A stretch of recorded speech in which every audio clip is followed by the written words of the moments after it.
Madam Deputy Speaker, 8 years ago this House voted to recognise the state of Palestine.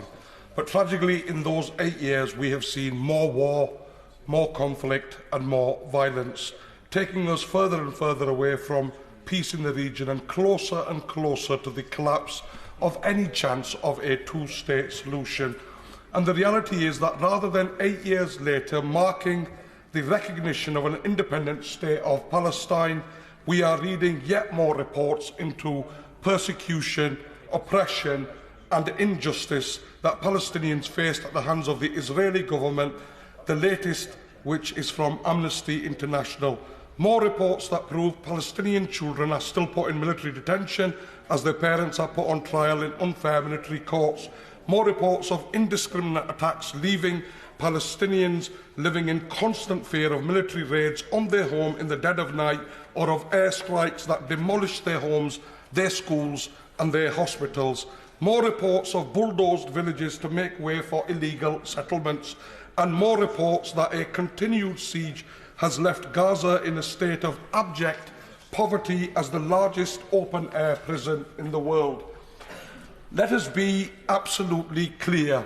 These acts are grave injustices against humanity, are in direct contravention of international law and a clear threat to the lives and livelihoods of the Palestinians. And they must be condemned in the strongest possible terms as incompatible with peace in the region. Madam Deputy Speaker, the violence that took place last summer was shocking for the silence and lack of action that it elicited from the international community. For instead of demanding sanctions for violations of international law, instead of demanding an immediate overhaul of all arms used indiscriminately to kill civilians and commit war crimes, and instead of demanding an immediate recognition of the state of Palestine, the international community stood by and did nothing.